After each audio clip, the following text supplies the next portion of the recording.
ভাবুন তো, একটা শহর যেখানে একের পর এক খুন হচ্ছে আর পুলিশ পুরোপুরি অসহায়। ঠিক এই অন্ধকারের মাঝেই একজন সাহসী জার্নালিস্ট সত্যের বিরুদ্ধে নয়, খুনির বিরুদ্ধে কলম তোলে। কিন্তু প্রশ্ন একটাই, সে কি খুনিকে ধরতে পারবে, নাকি সত্য প্রকাশ করতে গিয়ে নিজেই হয়ে যাবে পরের শিকার? এই রহস্যের উত্তর লুকিয়ে আছে আজকের মুভি এক্সপ্লেনেশন। তো চলুন আজকের ভিডিওটি শুরু করা যাক। গল্পের শুরুতে লাচি নামের এক ডান্সার মেয়েকে দেখানো হয়, যাকে এক লোক বাজে কাজের জন্য তার সাথে হোটেলে যেতে বলেছিল। তারপর মেয়েটি বাড়ি চলে আর সে কাপড় চেঞ্জ করার জন্য কিছু সময় থমকে যায়। পরের দিন একটি মহিলা তাকে ডাকতে এসে দেখে সে খুন হয়ে পড়ে আছে। কেউ তাকে নির্যাতন করে খুন করে রেখে গিয়েছে, আর তার পাশে রেখে গিয়েছে ফুলের গাজরা। মেয়েটির সাথে সাথে থানায় যায়, কিন্তু কোনো পুলিশ তার কথা শুনে না, তাকে সেখান থেকে ধাক্কা দিয়ে বের করে দেয়। পরের দৃশ্যে আমাদেরকে সান্ধিয়া নামক এক জার্নালিস্টকে দেখানো হয়। সে একটি অদ্ভুত স্বপ্ন দেখছিল। তারপর তাড়াহুড়ো করে ঘুম থেকে উঠে সে অফিসের জন্য রেডি হয়ে অফিসের উদ্দেশ্যে রওনা দেয়। অফিসে এসে ববি নামের এক কলিগ ফ্রেন্ডের সাথে তার কথা হয়। তখন ববি বলে, চলো আমরা নিজের পডকাস্ট খুলি, তাহলে আমরাই হব আমাদের বস। তখন আর কারোর পারমিশন লাগবে না, যা ইচ্ছে সেটা নিয়েই নিউজ করতে পারবো। সান্ধিয়া ববির কথায় পাত্তা না দিয়ে নিউজ পড়তে চলে যায়, কিন্তু সেখানে ভালো কোনো নিউজ ছিল না, সবই ছিল আজগুবি স্ক্রিপ্ট।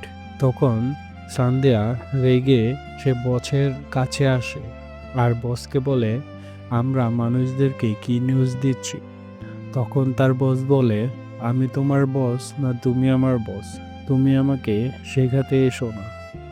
তোমার কাজ করতে হলে করো, না হয় করো না। কথা কাটাকাটি শুরু হয়ে যায়। সে জব রিজাইন দিয়ে সেখান থেকে বের হয়ে আসে।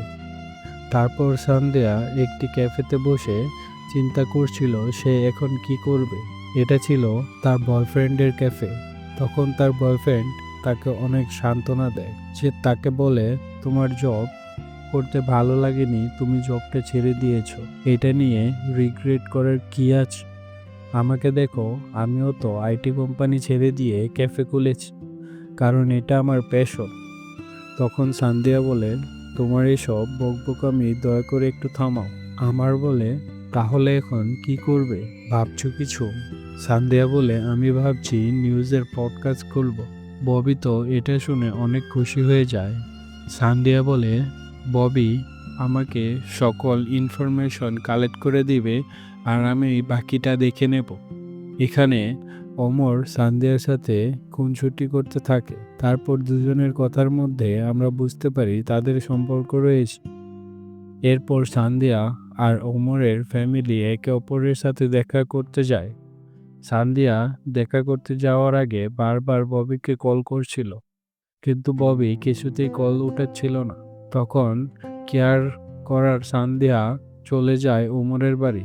সেখানে গিয়ে সে তার মায়ের সাথে কথা বলে, ফুল ফ্যামিলির সাথে দেখা করে। সবার তাকে বেশ পছন্দ হয়। তারপর বাড়ি ফেরার পথে এক কাজের মহিলা এসে বলে, ম্যাডাম, খুব ভয়ঙ্কর কিছু হয়ে গেছে, আমি সেটা বলতে পারবো না।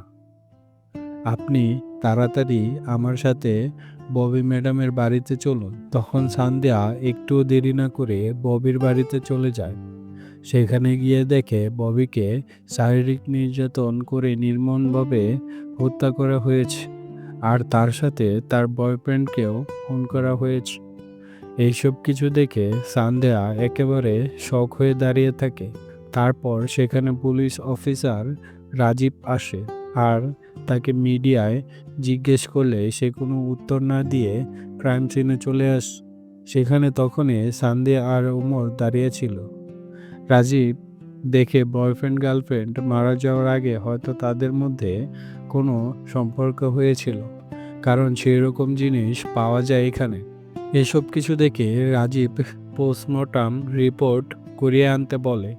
পুলিশ তখন ওমর আর সান্দিয়াকে জিজ্ঞেস করে, লাস্ট কি তোমরা প্রথমেই দেখেছ? তখন ওমর জানায়, না, আমাদের আগে কাজের মহিলা দেখেছিল। তখন রাজীব বলে, তাহলে তোমরা এখানে কি করছো? এখান থেকে চলে যাও। সেখান থেকে বাড়ি ফিরে সান্দিয়া ভাবতে থাকে, তার জলজ্যান্ত বন্ধু এইভাবে মারা গেল কেন? কালকেও তো কত হাসি খুশি ছিল, অথচ আজকে সে লাশ হয়ে পড়ে আছে। অন্যদিকে রাজীব আর তার ইনভেস্টিগেশন টিম কাজ চালিয়ে যাচ্ছিল। সে সবাইকে জিজ্ঞাসাবাদ করছিল, কিন্তু কোনো শক্তপোক্ত প্রমাণ তার হাতে আসছিল না। তারপর সান্দিয়াকে জবে ফেরার জন্য বলতে থাকে। বস বলে, টিআরপি বাড়লে তো তোমারই লাভ। তখন সান্দিয়া টিভিতে একটি নিউজ ওপেন করে, আর সেখানে দেখানো হচ্ছিল ববির খুন হওয়াকে না ফোকাস করে তার বয়ফ্রেন্ডের সাথে তার কেমন সম্পর্ক হচ্ছিল সেটা নিয়ে কথা বলা হচ্ছে। সান্দিয়া বলে, আমার এরকম নিউজ করতে সমস্যা। ববি আমার খুবই ভালো বন্ধু ছিল, তাকে নিয়ে এরকম কথা আমি বলতে পারবো না। আর কেনই বলতে হবে? ক্রাইমের বিরুদ্ধে কথা না বললে, মশলা না লাগালে কি নিউজ হয় না? তখন বস বলে, আমি তোমার ব্যাপারটা বুঝতে পারছি, কিন্তু মানুষ এরকম মশলা লাগানো জিনিসই বেশি পছন্দ করে। তখন সান্দিয়া বলে, এজন্যই আমি নিউজের পডকাস্ট খুলব, শুধু ক্রাইম নিয়ে, যেখানে কথা হবে। বস বলে, তোমার পডকাস্ট দেখবে কে? সান্দিয়া বলে, কেউ দেখুক বা না দেখুক, আমি ক্রাইম নিয়েই কাজ করব। তারপর সান্দিয়া বাড়ি ফিরে পডকাস্টের সবকিছু ঠিক করতে থাকে। সে পডকাস্ট চ্যানেল খুলে, যার নাম দিয়েছিল চিকাতিলো। সান্দিয়া বলে, ববি আমার ছোট বোনের মতন, সে আমাকে বড় বোনের মতন ভালোবাসতো। তার অনেক স্বপ্ন ছিল, এই পডকাস্টের জন্যই সে আমাকে রাজি করেছিল। আর এখন আমি এটাই শুরু করেছি। সে আর পৃথিবীতে নেই এটা শোনার জন্য।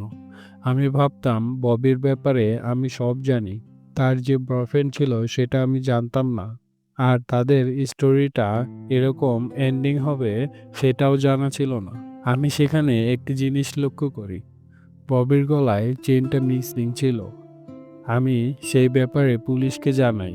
তখন পুলিশ জানায় তারা পুরো রুমে খুঁজেছিল, কিন্তু এই দুইটা জিনিস ছাড়া আর সব কিছুই ছিল। সান্দিয়া রাজীবকে বলে, আপনি কি আর কিছু সেখান থেকে পেয়েছেন? রাজীব তখন একটি ফুটপ্রিন্ট দেখায়, যেটা বাড়ির বাইরে পাওয়া গিয়েছিল।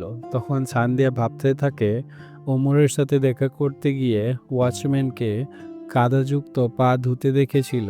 তখন সান্দিয়া বলে, ওয়াচম্যান। এরপর সান্দিয়া তার পডকাস্টে বলে সেই ওয়াচম্যানের কথা। এরপর পুলিশ ওয়াচম্যানকে ধরে নিয়ে যায়, অনেক জিজ্ঞাসাবাদ করে, আর তাকে আসামি বলে চালিয়ে দেয়। কিন্তু এখানেই শেষ না।